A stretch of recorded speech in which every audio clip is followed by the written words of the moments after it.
अस्सलाम वालेकुम स्टूडेंट्स, उम्मीद करते हैं कि आप सब खैरियत से होंगे। अच्छा जी, आज का जो हमारा टॉपिक है वो है जी peripheral nervous system. Peripheral nervous system हम उस सिस्टम को कहते हैं जिसमें नर्व्स और गैंग्लियो दोनों मौजूद हों। नर्व्स हम उसे कहते हैं जब मैनी एक्जोन यानी एक से ज़्यादा एक्जोन जब मैनी एक्जोन यानी कि एक से ज़्यादा एक्जोन आपस में कंबाइन हो और फिर यूनियन ऑफ एक्जोन बना दें, फिर उस यूनियन ऑफ एक्जोन को एक लिपिड्स की लेयर कवर्ड कर ले, तो हम कहते हैं ये नर्व्स हैं। गैंग्लियन हम कहते हैं ग्रुप ऑफ सेल बॉडीज़, यानी कि जब सेल बॉडीज़ एक से ज़्यादा सेल बॉडीज़ जब ग्रुप में मौजूद हों, ग्रुप की फॉर्म में मौजूद हो, तो उसे हम कहेंगे गैंग्लियन। उसके बाद लिखा हुआ nerve arise from brain and spinal cord. दो तरह की नर्व जो है वो निकलती हैं, एक निकलती है ब्रेन से और एक निकलती है स्पाइनल कॉर्ड से। वो नर्व जो हमारे ब्रेन से निकलेगी उसे हम कहेंगे क्रेनियल नर्व, और वो नर्व जो हमारे स्पाइनल कॉर्ड से निकलेगी उसे हम कहेंगे जी स्पाइनल नर्व। जैसा कि यहाँ पे लिखा भी है, nerve arise from brain are named as cranial nerve, यानी कि वो नर्व जो हमारे ब्रेन से अराइज हुई उसे हम कहेंगे cranial nerve. Nerve arise from spinal cord are named as spinal nerve, यानी कि वो नर्व जो हमारे स्पाइनल कॉर्ड से निकली उसे हम कहेंगे जी स्पाइनल नर्व।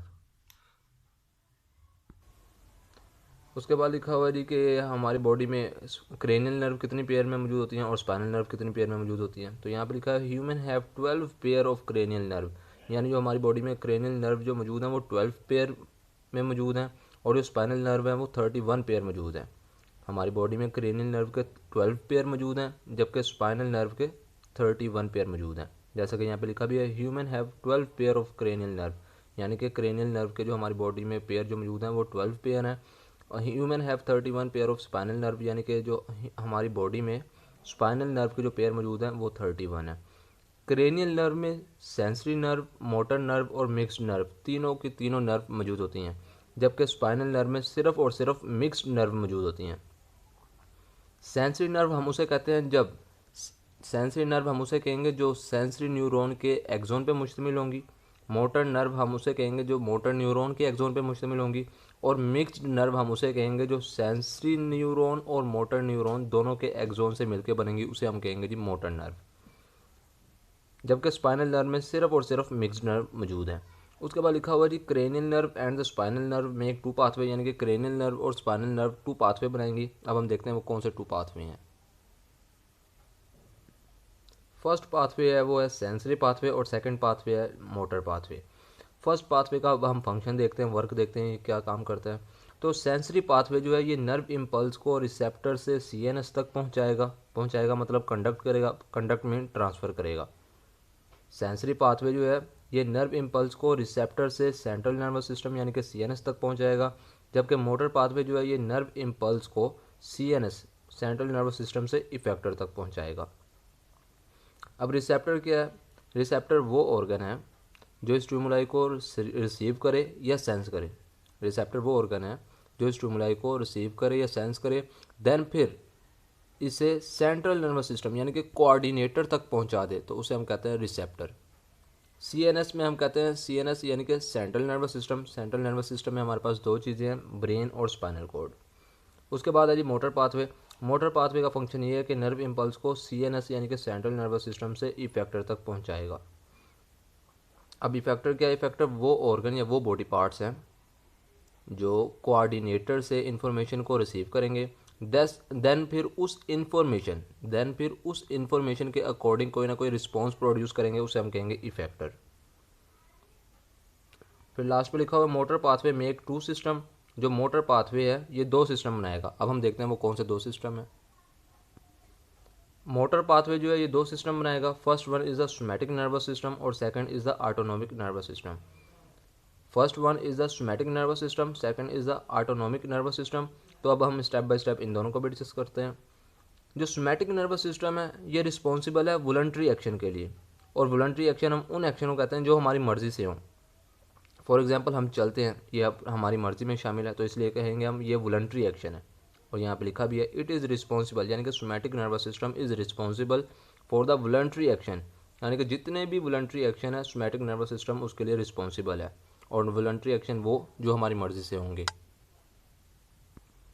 चूँकि सोमैटिक नर्वस सिस्टम की डिस्कशन अभी कंटिन्यू है तो हम उसी को कंटिन्यू रखेंगे। उसके बाद उसका लिखा हुआ sensory somatic nervous system. Somatic nervous system it include, यानी कि सोमैटिक नर्वस सिस्टम में all the motor neuron. Somatic nervous system में तमाम के तमाम सिर्फ मोटर न्यूरॉन मौजूद होते हैं that conduct impulses from CNS to skeleton muscles, जो नर्व इम्पल्स को CNS यानी कि सेंट्रल नर्वस सिस्टम से स्केलेटल मसल्स तक कंडक्ट करेंगे। कंडक्ट मीन ट्रांसफ़र करेंगे। सोमैटिक नर्वस सिस्टम में तमाम के तमाम मोटर न्यूरॉन मौजूद होते हैं, जिनका फंक्शन ये है कि वो नर्व इम्पल्स को CNS यानी कि सेंट्रल नर्वस सिस्टम से स्केलेटल मसल्स तक पहुंचाएंगे यानी कि कंडक्ट करेंगे। CNS mean central nervous system, और स्केलेटल मसल्स हम उन मसल्स को कहते हैं जो हमारी बोन्स के साथ अटैच होंगे, उन्हें हम कहेंगे स्केलेटल मसल्स। स्केलेटल मसल्स हम उन मसल्स को कहते हैं जो हमारी बोन्स के साथ अटैच होंगे, उन्हें हम कहेंगे स्केलेटल मसल्स। उसके बाद दूसरा जो सिस्टम है वो हमारे पास है autonomic nervous system. Autonomic nervous system, it is responsible for the activities which are not under the conscious control. जो ऑटोनॉमिक नर्वस सिस्टम है वो हमारे वॉलंटरी एक्शन के लिए रिस्पॉन्सिबल नहीं है। वॉलंटरी एक्शन मीन, यहाँ पे उसने कॉन्शियसनेस कंट्रोल वर्ड लिखा है। कॉन्शियसनेस मीन वॉलंटरी एक्शन, यानी कि वो एक्शन जो हमारी मर्ज़ी से होते हैं ये उसके लिए रिस्पॉन्सिबल नहीं है। जो हमारी मर्ज़ी से एक्शन होते हैं यानी कि वॉलंटरी एक्शन, उसके लिए सोमैटिक नर्वस सिस्टम रिस्पॉन्सिबल है, जबकि ऑटोनॉमिक नर्वस सिस्टम जो है ये वॉलंटरी एक्शन के लिए रिस्पॉन्सिबल नहीं है। अब हम ऑटोनॉमिक नर्वस सिस्टम के फंक्शन को डिस्कस करते हैं। तो ऑटोनॉमिक का जो फंक्शन है वो ये है, सबसे पहली बात तो ये कि ऑटोनॉमिक नर्वस सिस्टम में भी मोटर न्यूरॉन्स ही मौजूद होंगे। जिस तरह हमने कहा था कि सोमैटिक नर्वस सिस्टम में मोटर न्यूरॉन्स मौजूद हैं, इसी तरह हम कह रहे हैं कि ऑटोनॉमिक नर्वस सिस्टम में भी तमाम के तमाम मोटर न्यूरॉन ही मौजूद होंगे। अब इन मोटर न्यूरॉन का फंक्शन ये है कि ये नर्व इम्पल्स को हमारे कार्डिक मसल्स तक, स्मूथ मसल्स तक और हमारे ग्लैंड्स तक पहुँचाएंगे। हमारा जो ऑटोनॉमिक नर्वस सिस्टम है इसके अंदर मोटर न्यूरॉन्स मौजूद हैं, और ये मोटर न्यूरॉन्स का फंक्शन ये है कि ये नर्व इम्पल्स को कार्डिक मसल्स तक, स्मूथ मसल्स तक और ग्लैंड्स तक पहुंचाएंगे। अब कार्डिक मसल्स हम उन मसल्स को कहते हैं जो हमारे हार्ट के मसल्स होते हैं। स्मूथ मसल्स हम उन्हें कहते हैं जो हमारे इंटरनल ऑर्गन के मसल्स हैं, लाइक लंग्स। और ग्लैंड्स हम उन्हें कहते हैं जो हार्मोन्स की सिक्रीशन करते हैं। उसके बाद लिखा हुआ है autonomic nervous system consist of two system. जो ऑटोनॉमिक नर्वस सिस्टम है वो फर्दर टू सिस्टम पे कंसिस्ट होता है, यानी कि ऑटोनॉमिक जो नर्वस सिस्टम है उसके अंदर फर्दर टू सिस्टम मौजूद हैं। First one is the sympathetic nervous system, second is the parasympathetic nervous system, second is the parasympathetic system. First one is the sympathetic system, second is the parasympathetic system. अब हम इन दोनों को भी discuss करते हैं। First one हमारे पास है जी सिंपैथेटिक नर्वस सिस्टम। हमने कहा था कि हमारे पास ऑटोनॉमिक नर्वस सिस्टम के टू सिस्टम है। First one is the sympathetic nervous system, second is the parasympathetic nervous system. तो अब हम इन दोनों को भी डिस्कस करते हैं। सिंपैथेटिक नर्वस सिस्टम में सबसे पहले लिखा हुआ है कि सिंपैथेटिक नर्वस सिस्टम जो है ये हमें एमरजेंसी सिचुएशन के लिए हमारी बॉडी को प्रिपेयर करेगा, यानी कि तैयार करेगा। जैसा कि यहाँ पे लिखा भी है, sympathetic nervous system prepare body to deal with the emergency situation. यानी कि जो सिंपैथेटिक नर्वस सिस्टम है वो एमरजेंसी सिचुएशन के लिए हमारी बॉडी को तैयार करेगा। और इसे इसी वजह से, यानी कि जो इसका फंक्शन है, यानी कि सिंपैथेटिक नर्वस सिस्टम चूँकि एमरजेंसी सिचुएशन में हमारी बॉडी को तैयार करता है, तो इसलिए हम इसे कह देते हैं फाइट और फ्लाइट रिस्पॉन्स। फाइट और फ्लाइट रिस्पॉन्स का मेन मकसद और या मतलब ये है कि फॉर एग्जांपल अगर हमारी किसी से लड़ाई हो जाए तो हम उस टाइम देखते हैं कि भाई हमने यहाँ इससे लड़ना है या हमने भाग जाना है। For example sympathetic nervous system, अगर हमने लड़ना है तो वो क्या होगा, फाइट रिस्पॉन्स, और अगर हमने वहाँ से भाग जाना है उससे डर के तो वो कौन सा होगा, फ्लाइट रिस्पॉन्स। फिर से एक बार, सिंपैथेटिक नर्वस सिस्टम जो है ये एमरजेंसी सिचुएशन के लिए हमारी बॉडी को तैयार करेगा, और इसी वजह से इसे हम कहते हैं फाइट और फ्लाइट रिस्पॉन्स। ये यहाँ पे सिंपैथेटिक नर्वस सिस्टम का फंक्शन लिखा हुआ है। कहता है कि ड्यूरिंग एमरजेंसी सिचुएशन, यानी कि जब एमरजेंसी सिचुएशन हमारे पे आ जाएगी तो सिंपैथेटिक नर्वस सिस्टम क्या करेगा, सिंपैथेटिक नर्वस सिस्टम हमारा जो प्यूपिल है, आंख का डेला, उसे डायलेट कर देगा यानी फैला देगा। एक्सेलरेट द हार्ट बीट, यानी कि जो हमारी दिल की धड़कन है यानी कि हार्ट बीट, उसे एक्सेलरेट कर देगा। एक्सेलरेट मीन इंक्रीज़ कर देगा। उसके बाद लिखा हुआ है इंक्रीज ब्रीथिंग रेट, यानी जो हमारी सांस लेने की रफ्तार है उसे भी इंक्रीज़ कर देगा। और लास्ट पे लिखा है इनहेबिट डाइजेशन, यानी जो हमारी बॉडी में डाइजेशन का प्रोसेस हो रहा होगा उसे भी स्टॉप कर देगा। उसके बाद लिखा है जी parasympathetic nervous system. First one हमने पढ़ा जी सिंपैथेटिक नर्वस सिस्टम। हमने कहा था ऑटोनोमिक नर्वस सिस्टम के टू सिस्टम है। First one is the sympathetic nervous system, second is the parasympathetic system. तो सिंपैथेटिक सिस्टम को तो हमने डिस्कस कर लिया है, अब रह गया जी parasympathetic system, parasympathetic nervous system. Parasympathetic nervous system में कहता है कि इसका ये फंक्शन है, जब इमरजेंसी सिचुएशन ख़त्म हो जाएगी तो हमारी बॉडी में जो जो फंक्शन की स्पीड तेज़ हो गई थी, जो जो फंक्शन नॉर्मल स्पीड से ज़्यादा काम कर रहे थे, ये उनको वापस उनकी स्पीड को नॉर्मल करेगा।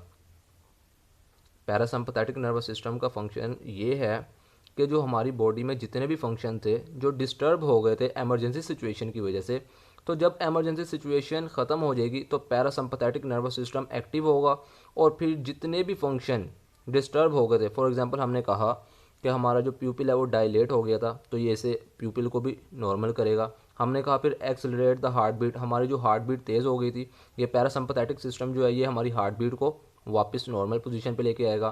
फिर हमने कहा था कि भाई parasympathetic nervous system increasing the breathing rate, यानी कि सांस की रफ्तार, पैरासिम्पैथेटिक नर्वस सिस्टम सांस की रफ्तार बढ़ा देगा, जबकि पैरासिम्पैथेटिक नर्वस सिस्टम जो है हमारी सांस की रफ्तार, ब्रीथिंग रेट को वापस नॉर्मल करेगा।